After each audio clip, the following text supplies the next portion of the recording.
Hola kinesiócratas, bienvenidos a un nuevo episodio de Kinesiocracia, gobernados por el movimiento. Hoy es miércoles 7 de noviembre y nos encontramos en la biblioteca de la Universidad Finisterre. A nosotros ya nos conocen, somos los kinesiólogos Matías Osa y Nelson Adre. Hoy nos acompaña el kinesiólogo y MBA Leandro Miret, docente de la línea de Administración y Gestión en la carrera de Kinesiología acá en la Universidad Finisterre. Leandro trabaja como coordinador de Kinesiología en el Hospital San José, director nacional de la ADENAQUE y además fue presidente del Colegio de Kinesiólogos de Chile hace algunos años. Bienvenido, Leandro. Hola, ¿qué tal? ¿Cómo están? Resfriado, pero bien. Ya, y el tema de hoy tiene que ver con la autonomía profesional para la kinesiología. Y bueno, a Leandro lo traemos por toda su experiencia, experiencia como presidente del colegio, dentro del gremio y todo. Y bueno, por favor, si nos puede un poco iluminar sobre esto de la autonomía profesional. ¿Qué es y por qué decimos que los kinesiólogos no somos autónomos? A ver, en el contexto nacional, partiendo por el que no somos autónomos, hoy día el Código Sanitario, que es la normativa máxima, que es la ley que regula las acciones en salud, o que es la ley superior en ámbitos de salud, establece que todo lo que sea realizar diagnóstico, pronóstico y tratamiento en pacientes y consultantes corresponde a la función de médico cirujano. Y que cualquier acción dirigida a realizar alguna de estas tres funciones es ejercicio ilegal de la profesión de médico cirujano. Sin embargo, los médicos pueden delegar cualquiera de estas tres funciones en otros profesionales que le vayan a ayudar a cumplir esa función, esa tarea. Y dentro de esos profesionales parece que no está el kinesiólogo. A ver, en términos estrictos, la ley habla en el Código Sanitario, en el artículo 112, habla de los médicos, químicos farmacéuticos, bioquímicos, dentistas y otros profesionales de la salud. Y en el otros, estamos los kinesiólogos, terapeutas, fonoaudiólogos, etcétera, etcétera, etcétera. Pero no está mencionado. Pero no está mencionado. No dice kinesiólogo. No dice kinesiólogo. En ninguna parte del Código Sanitario dice kinesiólogo, ni terapia física, ni fisioterapia, ni ninguna de las palabras con las cuales nos podemos definir. ¿Y enfermera está en otros? ¿O está...? La enfermera también cae en otros, pero la enfermera tiene, al igual que la matrona de los psicólogos, sí tiene una definición en el Código Sanitario, en el artículo 113 y 114, creo. 113 me parece que están definidas, en el 113 y 113 bis, las matronas, están definidas como el perfil, el quehacer, el rol que cumplen dentro del esquema de salud. Y todo el resto estamos en otros. Y todo el resto que no estamos definidos, quedamos en otros. Y no hay definición específica del área de desempeño nuestra. O sea, no estarían más o menos delimitadas las funciones en cuanto a diagnóstico, pronóstico, tratamiento. Exacto, no está delimitada la función, solamente existe un reglamento, que es el reglamento 1082 de 1958, firmado por el general Carlos Ibáñez del Campo, que dice lo que hacemos y lo que no podemos hacer.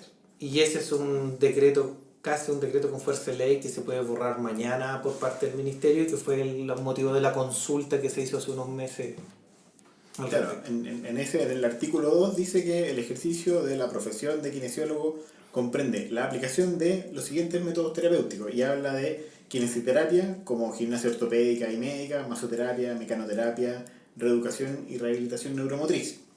Y en fisicoterapia o agente físico o lo que nosotros llamamos fisioterapia, termoterapia, hidroterapia, fototerapia artificial, ultrasonido, electroterapia y menciona distintas técnicas de electroterapia. Y eso es lo que hace el kinesiólogo, según el decreto 1082. Exactamente. Ahí también, mira, voy a poner un ejemplo, porque muchas veces caemos, porque hay dos aspectos, lo que hacemos, que no está definido, pero otros espacios que no hemos ganado espacio, y lo que legalmente significa la autonomía. Voy a poner un ejemplo. En el decreto 1082 no habla de kinesioterapia respiratoria. No existe. No está la pregunta es, ¿eso significa que no la podemos hacer porque no está en la ley? ¿O alguien en su sano juicio diría que los kinesiólogos no son los que están preparados y sí lo puede hacer el médico o la enfermera? Es terreno ganado. nadie podría hoy día poner en discusión que un kinesiólogo es el que hace la quimio respiratoria o la fisioterapia respiratoria, pero no está. Y aquí es lo que voy con eso, o sea, por ejemplo, en el tema de ecografía, en el tema de punción seca. Sí. Tampoco está. Eso funciona por un vacío legal, básicamente, porque no está descrito que no lo podemos hacer, pero como está metido dentro de técnicas, no sé, pues como de kinesioterapia, se podría utilizar. Claro, lo que pasa es que este decreto es muy antiguo, entonces, claro, menciona las cosas que en esa época se hacían, pero tampoco deja abierta la puerta, por ejemplo, para cosas de innovación tecnológica Sí. vinculada a la robótica, por ejemplo. Claro. Mañana el kine se puede vincular a la robótica para recuperar cierta motricidad en algunos pacientes, pero no está ahí. Entonces es súper ridículo decir que el día 82 enmarca lo que hacemos.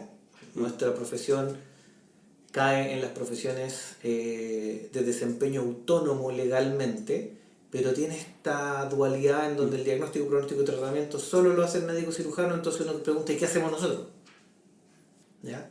Y ahí viene una discusión que se armó hace mucho tiempo y que viene fácil más de 10 años con respecto a incorporar al kinesiólogo en el código sanitario con el fin de entregarle al kinesiólogo las herramientas necesarias para su desempeño. Eso quiere decir, por ejemplo, una propuesta que se hizo hace muchos años por parte de los colegios profesionales es que el artículo 113 dijera es ejercicio ilegal de la profesión de médico cirujano hacer diagnóstico, pronóstico y tratamiento médicos. Porque el diagnóstico, pronóstico y tratamiento kinesiológicos lo hace el kinesiólogo, el del cuidado lo hace la enfermera, el del cuidado de matronería la matrona, el de terapia ocupacional, y así con cada una de las profesiones. O sea, una sola profesión al día de hoy, con el avance de ciencia y tecnología, no se puede arrogar el derecho de saberlas todas. Pues sí. Y esto que tú dices que en el decreto no está, por ejemplo, la parte respiratoria, ¿qué pasa con los límites?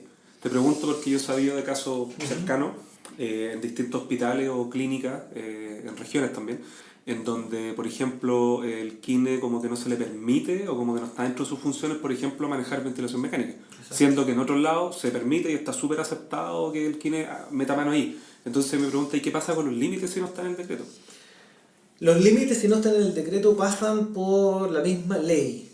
La ley dice que diagnóstico, pronóstico y tratamiento son del médico cirujano, pero las puede derivar a cualquier profesional. Mientras uno tenga la derivación, y esto tiene que ver, por ejemplo, en el caso de funciones que no estén explicitadas para nosotros, pero sí los médicos son libres de hacer lo que quieran en salud y de delegar lo que quieran en salud. Entonces voy a poner un ejemplo. Si el médico te delega a ti la función de hacer una infiltración, tú la puedes hacer. Porque legalmente la ley está por sobre un decreto, un reglamento. El reglamento dice que nosotros como profesionales de la salud hacemos esto, otro. Pero nos dice que no podemos hacer esto otro, y si existe una derivación, papelito firmado por un médico en donde delega la función terapéutica de una infiltración en un profesional de la salud reconocido, eso es legal, es completamente legal y se puede hacer, pero con el respaldo de la indicación. Claro. ¿Puedes hacerlo en forma autónoma, independiente? No. Y ese es el problema al día de hoy, en donde caemos en que el 80%, si queréis, de las acciones que hoy día hacemos en salud o que nos enseñaron a hacer en salud caen en el tema de las derivaciones. Pero hay una gran área que es la prevención, que no está tocada. No porque, por ejemplo, tú puedes hacer ejercicio con un paciente post-infarto y no estáis tratando el infarto, no estáis en la etapa aguda, el paciente está estable, lo dieron de alta y estás haciendo prevención secundaria. ¿Le puedo hacer ejercicio a un paciente con infarto? Lógicamente, por lo que dice la ley, hoy día se puede, porque en ninguna parte dicen que la prevención sea privativa de algún profesional, la puede hacer cualquiera.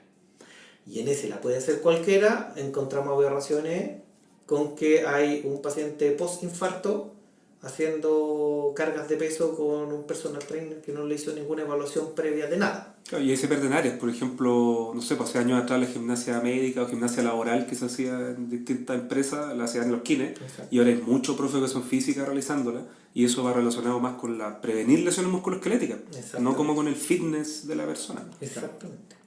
Mal ahí. Mal jugado. Ya, entonces, ¿qué implicaría que el kinesiólogo entrara al código sanitario? ¿Cómo podemos hacer que se incorpore el kinesiólogo al código sanitario y qué se está haciendo ahí? Hoy día el directorio actual del Colegio de Kinesiólogos de Chile, a ver, todos los directorios, los últimos 6 directorios del Colegio de Kinesiólogos hemos trabajado para ingresar al kinesiólogo en el código sanitario.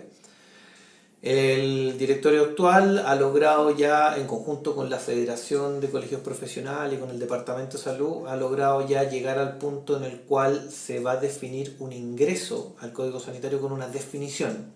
Entiendo que el colegio tiene que enviarnos todavía la propuesta de definición para que haya una opinión colectiva, me imagino. ¿Ya? Hoy día yo no estoy en el directorio, así que no lo sé, pero se está trabajando en eso. Se está en la última etapa también de la modificación al libro 5 del Código Sanitario, que eso es una tarea que está haciendo el Ministerio de Salud, porque ya se le ha presionado por todos lados para hacer la modificación, y ahí caemos en el ingreso.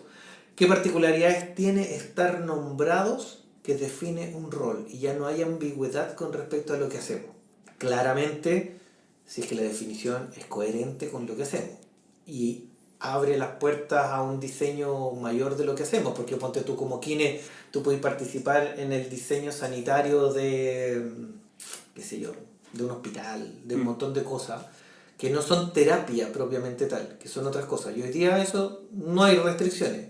La restricción está para la participación terapéutica. Si logramos una buena redacción que nos incluya en el código con un rol global, entramos. ¿Hay dificultades? Sí, porque finalmente los colegios profesionales queremos en parte entrar al código con una definición bien delineada, y por otro lado la visión desde la comisión que está a cargo de esto es que tú entres con un rol general y que después hagas un reglamento que delimite lo que haces, ¿ya? Y ahí ya peleamos en áreas chicas con distintas partes. O sea, por ejemplo... Claro, el problema del reglamento es que es más fácil de cambiar, de modificar que la ley, que el Código Sanitario. Este artículo del Código Sanitario ha costado un montón cambiarlo para poder incluir la palabra kinesiólogo, insertar kinesiólogo dentro de eso. Ha sido un montón de peleas, pero los reglamentos son mucho más fáciles de cambiar. Entonces, por eso es importante también que el rol del kinesiólogo quede bien explícito dentro de la ley. Exactamente. Debe quedar como legalmente bien armadito para que no te lo muevan. Y obviamente aquí también están las enfermeras, las matronas. Y si uno va al área chica, todos tenemos alguna pelea con el vecino. Sí, el tema del intrusismo. Sí. Sí, o sea, por ejemplo, hablemos de electroterapia. ¿Quién hace la electroterapia en la musculatura de la deglución? ¿El fonoaudiólogo o el kinesiólogo? Claro. Hay pelea ahí. ¿Quién maneja el ventilador mecánico? ¿La enfermera, el médico, claro. El kine? ¿Quién hace, no sé, los vendajes compresivos? ¿El terapeuta ocupacional o el kinesiólogo? Y empezáis a toparte con un montón de otros. Voy a poner en temas de piso pélvico, por ejemplo. Sí, te cruzáis con las matronas. Entonces, al final, todos nos cruzamos y es súper difícil en los profesionales delimitar campo. Ahora, si uno lo ve en las otras profesiones, los cirujanos dentistas tienen cirujanos maxilofaciales y los cirujanos médicos también tienen cirujanos maxilofaciales, y como dos profesiones se topan en el área. Y tú los veis que andan de la mano en el hospital porque son parte de un mismo equipo, pero son profesiones distintas que confluyen en un quehacer similar, que se forman parte del equipo maxilofacial. Y es complejo porque finalmente también necesita altura de miras la discusión, de decir, sí, es que la electroterapia en sí es una herramienta, no es el fin que yo busco. Voy a ponerlo, ponte tú, en el contexto de un curso BOBAT. Un curso BOBAT es un curso BOBAT igual para el kine, para el fono y para el terapeuta ocupacional. Y los tres aprenden lo mismo. Me tocó porque yo hice un curso BOBAT básico y había de los tres profesionales y todos aprendíamos lo mismo. La función final y el objetivo que quería cada uno lograr era distinto, pero las herramientas eran las mismas. Y ahí confundimos un poco el rol con la herramienta. O sea, es como, no sé, pues como la analogía del maestro que está construyendo una muralla o el que está construyendo una catedral. Es la visión que tú tienes.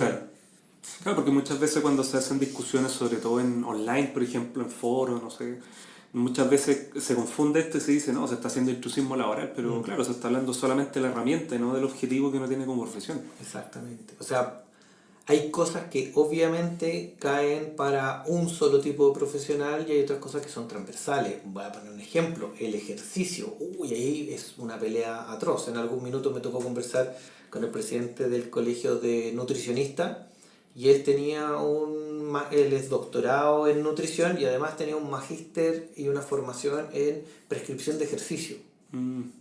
Entonces la pregunta ¿es él que le va a prescribir ejercicio al paciente obeso, por ejemplo? ¿O el kinesiólogo?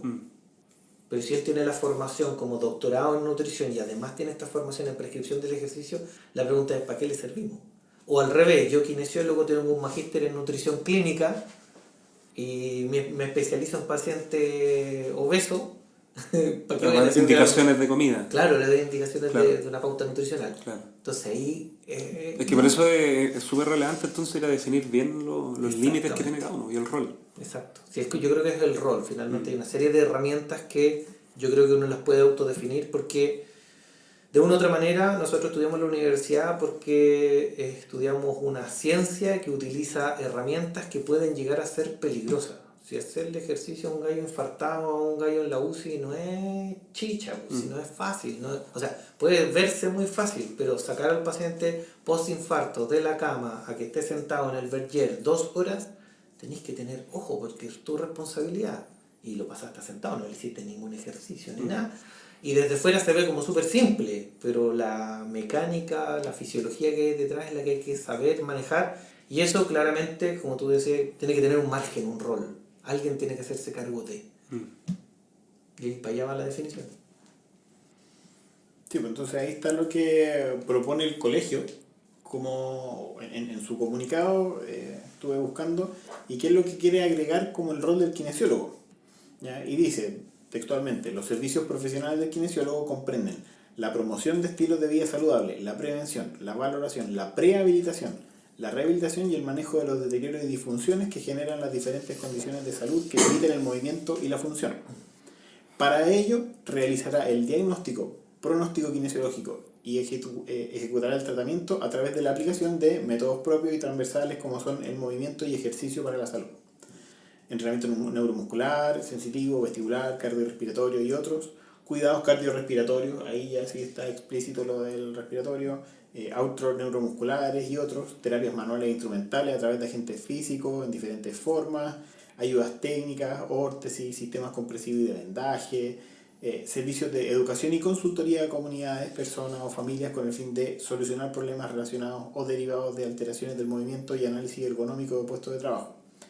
Y dice que corresponde al profesional kinesiólogo la gestión del movimiento y la función a lo largo de todo el ciclo vital, en cualquier condición de salud, velando por la mejor administración de los recursos de asistencia para la persona y su entorno.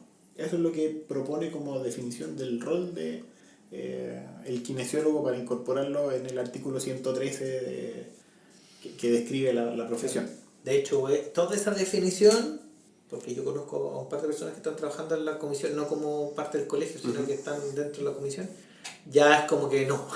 Es demasiado para poner en una ley que defina. Entonces, probablemente va a salir algo como lo que el renglón final que dice corresponde al kinesiólogo la gestión del movimiento en función a lo largo del ciclo vital en cualquier condición de salud, bla, bla, bla, bla, como que algo así. Y a partir de eso hacer un reglamento que defina a fondo. Entonces ponte tú, no sé, pues herramientas como la punción seca, las terapias manuales de alta velocidad, la terapia manual instrumental, van más por un reglamento que por una definición en la ley. ¿Cachai? Y eso, pucha, como todo acá, como la contingencia actual, tenemos que estar vivo el ojo porque te pasan cualquier cuchufleta después. De hecho, si uno lo mira, y no es por desmerecer a las colegas matronas, pero ponte tú cuando estábamos discutiendo la incorporación de los procedimientos FONASA, las matronas se autodefinieron como terapistas ventilatorias. Y dentro de las prestaciones exclusivas de FONASA para las matronas, ellas propusieron terapia ventilatoria. Así lo pusieron. Y lo pusieron porque las matronas trabajan en neonatología, por ejemplo, y en la neonatología hacen terapia respiratoria. Y está la pelea con la enfermera neonatóloga. ¿Ah? Ahí está la pelea con la enfermera neonatóloga. Está la pelea con las enfermeras neonatólogas y todo el cuento. Pero saliendo de la pelea, el único profesional hoy día reconocido por la Asociación Americana de Terapia Respiratoria como terapista respiratorio es el kinesiólogo. Entonces al final como que nosotros pusimos eso y es súper complicado porque claro, son realidades internacionales que confluyen a la nacional y es pelea de área chica en tu caso. Ya, entonces, si nos incorporamos en el código sanitario, mucho se habla ahora de, y se tiende a confundir el concepto de autonomía con el acceso directo y la primera consulta. ¿Ya? Eso es algo que también podríamos ayudar a aclarar un poco dentro de la comunidad. Ya, perfecto. Mira, la WSPT lo que promueve es el acceso directo, más que la primera consulta, que son conceptos que podrían ser distintos. Primera consulta sería una persona que sintió algún síntoma de algo y el primer profesional sanitario al cual le consulta es al kinesiólogo. Eso es como primera consulta, la primera persona. Si tú me preguntas dentro del contexto sanitario público, una persona que se sienta mal por cualquier razón podría llegar a consultarle a cualquiera del árbol colorido de profesionales sanitarios y uno debería saber derivar. Pero eso no significa que yo en esa instancia haga un diagnóstico. Distinto es la autonomía profesional, en donde, muy ligado a eso, efectivamente el paciente llega con una sintomatología, se siente algo distinto y yo puedo hacer una evaluación y determinar si efectivamente el paciente tiene alguna condición que sea tratable por mí, pero que subyace otra que sea manejable por otro profesional. Voy a poner un ejemplo. Un paciente que tú identificaste diabético, porque tenía ahí un glucotest y que de repente viene porque X razón, lumbago, identificaste, y el paciente es diabético. Y tú en tu encuesta sanitaria habitual de consulta le preguntas y no se controló nunca. ¿Cachai? Y no se controló nunca. ¿Vamos a ser nosotros quien maneje como de primera consulta esa diabetes? No, porque no es nuestra competencia. Nuestra competencia en ese contexto sería tomar el paciente, identificar que puede existir una condición de alteración metabólica y derivar al médico tratante de manera urgente para su manejo, suspender transitoriamente mi intervención porque identifiqué algo que es superior a mi manejo y esperar que el médico le dé el vamos, controle, maneje esa diabetes y de ahí seguimos nosotros. ¿Está? Entonces una cosa es ser autónomo y poder definir que en mi campo de acción yo puedo tomar decisiones, y otra cosa es ser de primera consulta y hacerme cargo de cosas que no me corresponden. Es súper fino la discusión, pero de repente caemos en, y de hecho los mismos médicos caen en este tema, de discutir cosas que son indiscutibles. Por ejemplo, me acuerdo que en algún minuto un médico decía, oye, puede ser que el paciente vaya a ejercicios con el kinesiólogo y esté con un tumor de tobillo y el kinesiólogo lo está tratando por un E15 porque tiene un dolor. Sí, toda la razón, puede haber ese error. Y ese error lo puede tener un paciente yendo al gimnasio, cargando peso, no haciendo nada, y puede ser que el médico general no se dé cuenta que tiene un tumor en el tobillo y lo manda al kine. Si esos errores pueden existir. Lo que pasa es que ahí, si bien yo creo que tenemos las competencias para hacernos cargo de lo nuestro, creo que nos falta el tema de diagnóstico diferencial, que es una etapa que hay que avanzar en la formación profesional, en donde nosotros podamos identificar banderas rojas, identificar ciertos signos y síntomas que te den una alerta que digan, ¿sabes qué? De aquí para arriba yo no sigo. ¿Por qué? Porque puede haber un problema. ¿Está? Y eso es súper relevante, o sea, definir qué le voy a hacer, cómo lo voy a hacer, cuántas veces lo voy a citar, es chorizo mío, pues no es del médico. Si el médico, tuve indicaciones en el hospital, quine intensiva, quine frecuente, quine suave. Quine motora. Claro, la quine motora, la KTMR, ¿qué es eso? Entonces veis una... ¿Por qué? Porque no tienen idea.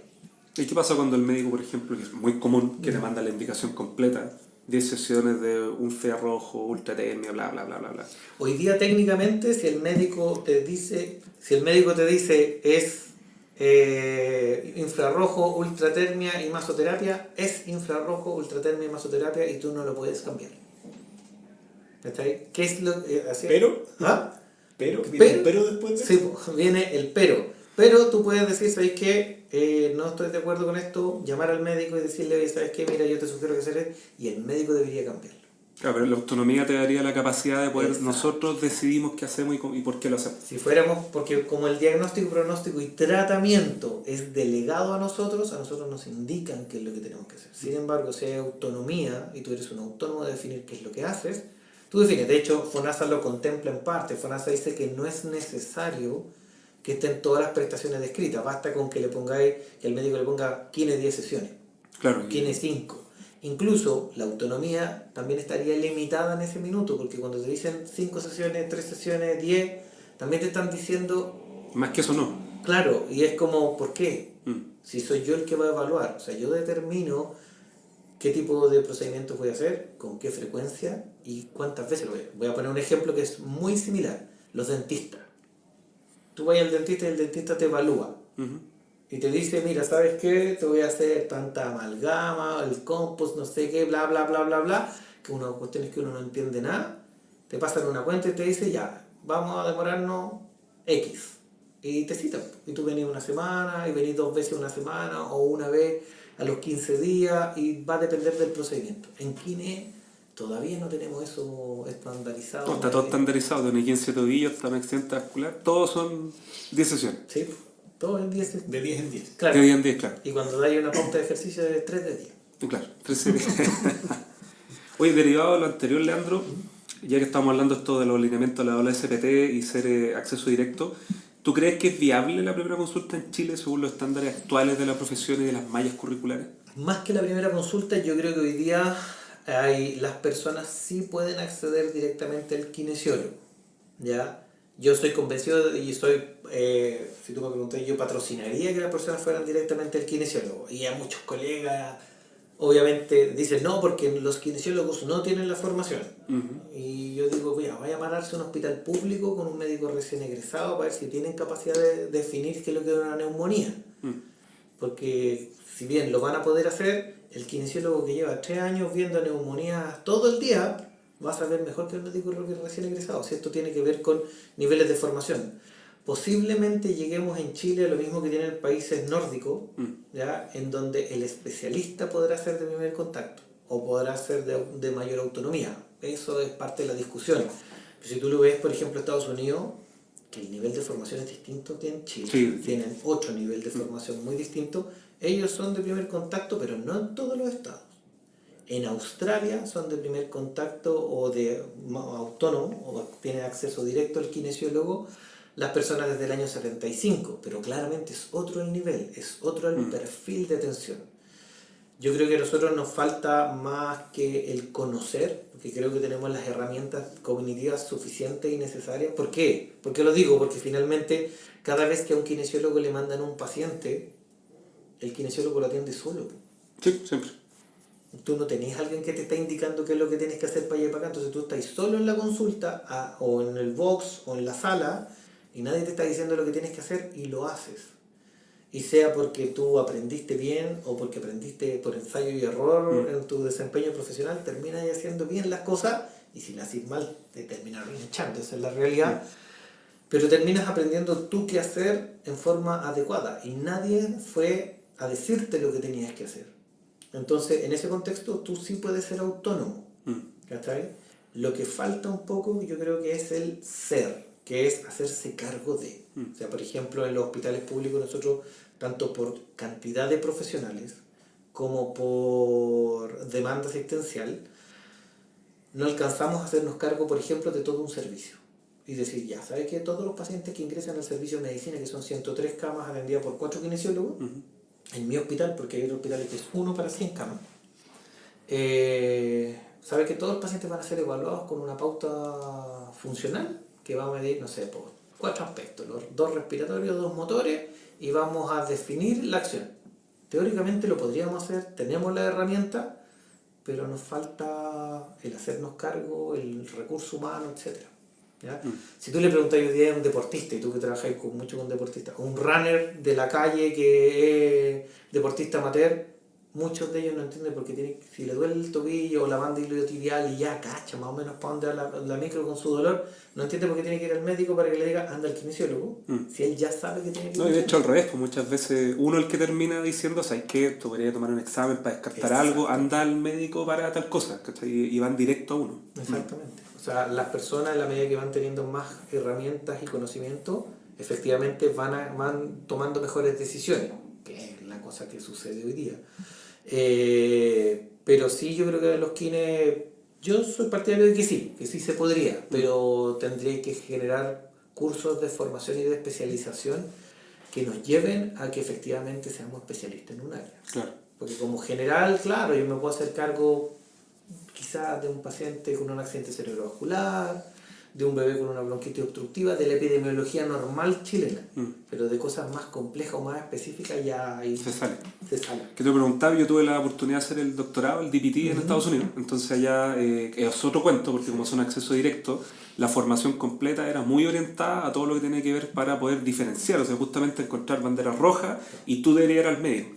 Entonces yo por lo menos cuando cursé todo esto, hay muchas cosas que se podrían incorporar perfectamente a las mallas actuales. Exacto. Y que se podría hacer de que uno, claro, tú no vas a, como tú decías, tú no vas a tener quizás la capacidad para diagnosticar y para tratar una diabetes y hacer el control farmacológico, pero tú sí podrías encontrar factores de riesgo o encontrar algún tipo de signo que tú puedas derivar después y básicamente lo que dice la APTA en Estados Unidos es que uno tiene que tener primero la probabilidad de ver si efectivamente uno puede tratarlo o hay que derivarlo. Y yo creo que eso es totalmente realizable acá en Chile. ¿No? Y además tú lo ves desde dos puntos de vista. Uno, la evidencia científica internacional. Existen estudios que están publicados en la WSPT que dice que entre la derivación del General Practitioner, que era el médico general, al kinesiólogo y la autoderivación o el acceso directo por parte de los pacientes al kinesiólogo, los resultados son los mismos. Y aparte se ahorra plata. Y hay un ahorro de dinero. Entonces, y tiempo, sí, o sea, ¿cuánto tiempo, se demora ahí? dinero. ¿Cuánto tiempo tiene que estar el paciente en lista de espera para ir al kinesiólogo? al médico? No, al médico especialista, ni siquiera llegar al kinesiólogo. O sea, por ejemplo, nosotros propusimos una vez en el hospital, teníamos, a ver, un tercio de nuestra demanda mensual era hombro doloroso. Hombro doloroso, 18 diagnósticos distintos que todos tienen distintos niveles de funcionalidad, y lo que propusimos hacer es un poli de triage. ¿Qué es lo que hacíamos? Todos los pacientes que tenían una mala funcionalidad se quedaban con nosotros, y todos los pacientes que tenían, se ocupó el test de UGLA, que puede ser bueno o malo, da lo mismo, pero al menos... Sí, pero una forma de clasificar, por lo menos. Y todos los que tenían buena funcionalidad se iban a la APS. Los que se fueron a la APS, los pacientes entraron a un programa de ejercicio en APS para manejo de dolor de hombro, listo, SAN se acabó. Y todos nuestros pacientes que ingresaban a Kine con estado funcional malo y que al final de un periodo de sesiones que eran entre 8 y 12, dependiendo dependiendo del nivel de compromiso del paciente, si no mejoraban, al final del proceso eran derivados internamente al traumatólogo. Porque ya era como ya está mal. Claro, ya necesitáis Claro, otro tipo entonces, de... Pero eso no prosperó, ¿por qué? Porque se cayeron una serie de procesos. Hoy día, por ejemplo, tenemos en otra área un acceso directo al interior de un hospital público y que no tiene que ver con el diagnóstico del paciente, no. Que es un ejemplo. Todas las mujeres que tuvieron un parto con forceps automáticamente ingresan con la kinesióloga. Y la kinesióloga evalúa a los pacientes desde el punto de vista funcional y determina cuáles son aquellos pacientes que ya no es capaz de atender y se los deriva al médico ginecólogo para que él determine la pauta a seguir. ¿Por qué? Porque de la mayor parte de los pacientes con forceps lo que necesitan es estímulo del piso pélvico para fortalecer, para retonificar, para mantener esa zona, y si efectivamente requieren cirugía, es el cirujano el que va a definir. Y eso es una forma de acceso directo, ¿cachai? Pero requiere en ese formación, una kinesióloga especialista en el área. No soy yo particularmente porque yo no manejo nada del tema. Yo soy solo el administrador ahí del cuento y hay colegas que son espectaculares en su área específica. Y ahí entonces, ¿qué rol podría tener la DENACE y la especialidad en Kine? ¿Tú crees que pueden ser como importantes dentro de este paso a la autonomía o al acceso directo a la primera consulta? Sí, yo creo que de todas maneras el DENACE, bueno, ya lleva 15 años DENACE desde que se creó. Imagínate, el DENACE se creó cuando empezaron todos los hitos de la reforma sanitaria y uno de los hitos era la calidad, en donde se iba a certificar la calidad de los profesionales y esta calidad se iba a certificar a través de la formación. Eso quiere decir que si tú trabajas en una UCI, finalmente tenés que ser especialista en UCI, pues no maxilofacial trabajando, kinesiólogo maxilofacial trabajando en UCI. No, tenés que ser especialista en UCI. Eso no prosperó nunca. Recién ahora el ministerio, a través de la superintendencia también, se está abriendo a reconocer las especialidades desde el punto de vista de regulador del Estado, si quieres, como en salud. Se está abriendo a reconocer especialidades de las profesiones no médicas. ¿Ya? Porque la ley no establece especialidades para otras profesiones, ¿cierto? Están reconocidas solo las médicas. Solo las médicas y las odontológicas hoy día están reconocidas. y el resto de las profesiones no tenemos reconocimiento de especialidad. Hoy día recién se está abriendo el tema y ahí al DENACE le toca muy claramente un rol súper protagónico para definir los estándares, que nos pueden gustar o no, pero hay que partir de algún punto de vista. O sea, si tú me preguntas hoy día, las universidades deberían, así como tienen el rol de formar kinesiólogos, deberían tener el rol de empezar a formar cursos de postítulo, de formación, de especialización, para que tengamos kinesiólogos formados. ¿Cachai? Porque finalmente, claro, si yo tengo hoy día 5 años de experiencia profesional, de los cuales 3 años me dediqué a respiratorio y tengo un diploma en el área respiratorio, si suma mi puntaje, creo que vamos a 700 puntos. 700 puntos, sí. Si suma 700 puntos, todos mis antecedentes, soy especialista en respiratorio. Y eso es una forma de reconocer. Otra forma podría ser un programa de 2 años, ¿cachai? De 2 años de formación, en el cual tú dices, ya, soy kinesiólogo respiratorio.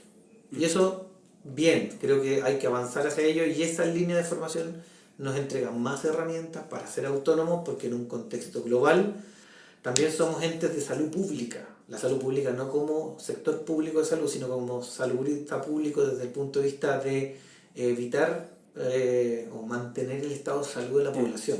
O sea, una persona que llega mañana donde tú tienes herramientas básicas para contener cosas generales y derivar. Y en nuestras especialidades y en cada uno del desarrollo tener las herramientas específicas para poder manejar esa condición y recuperar y restituir la funcionalidad, en nuestro caso, de los pacientes. Creo yo, eso sí, que las especialidades deberían ser reformadas. Eso te quería preguntar, porque una de las críticas grandes que se hace es que, claro, una persona, como tú dices, puede tener experiencia en el área y es un diplomado, pero ¿qué pasa con una persona que solo en base a cursos o que hizo un magíster en un área, al tiro suma los 700 puntos? O sea, exacto, claramente hay una diferencia importante entre la formación y conocimiento de uno versus el otro. Claro. Hoy día para reconocer una especialidad, lo primero que tiene que tener un kinesiólogo son 5 años de experiencia profesional. ¿Ya? Eso es lo número 1, 5 años de experiencia profesional. De esos 5 años, o sumado a esos 5 años, tú tienes que tener al menos 3 años de jornada completa dedicada a un área. O sea, tú podrías tener 5 años, de los cuales 3 son de exclusividad en un área específica, o 5 años más 3, eso quiere decir 8 de dedicación. Esa es la primera etapa para poder postular.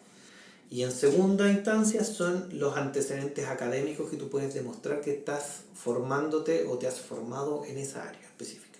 Con esas dos herramientas, con esos dos elementos, se reconoce una especialidad. Ahora, yo digo que tiene que ser reformada porque, ponte tú, si tú miras en el contexto, hoy día tenemos especialidad en cardio, especialidad en respiratorio, especialidad en intensivo, y hay muchas que voy a poner el caso, está en el deporte, tenemos piso pélvico y tenemos traumatología y ortopedia.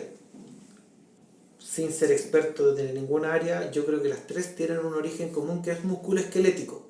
Y como primera instancia tú deberías ser kinesiólogo osteomuscular o musculoesquelético, hay que definir el nombre. Pero eso es como primero, como especialista en musculoesquelético. Y después tal vez tú eres subespecialista en deporte, en piso pélvico, en maxilofacial, y tienes una subespecialidad.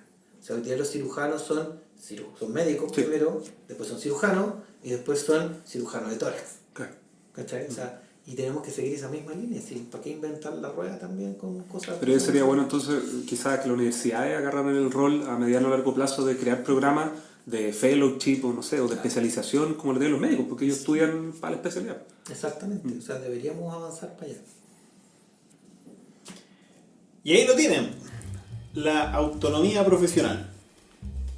Recuerden que nos encuentran en redes sociales, en Instagram y Twitter, somos @kinesiocracia. También tenemos una fanpage en Facebook que es Kinesiocracia. Tenemos un correo que es kinesiocraciapodcast@gmail.com. Ahí esperamos sus comentarios, preguntas y sugerencias. Visiten nuestra página web, es kinesiocracia.com, donde pueden encontrar enlaces a todos los episodios del podcast, las notas y además también algunos links de interés. Tenemos un blog donde tenemos temas para los kinesiócratas que siempre están abiertos para discusión. Si disfrutan del podcast o del blog, en el mismo blog nos pueden invitar a un café y prometemos no comprar drogas ni armas, algo parecido. Así que para despedir, muchas gracias Leandro por la conversa, todo interesante, y yo creo que queda abierta la invitación también para un futuro capítulo. Súper. Eso, y hasta la próxima.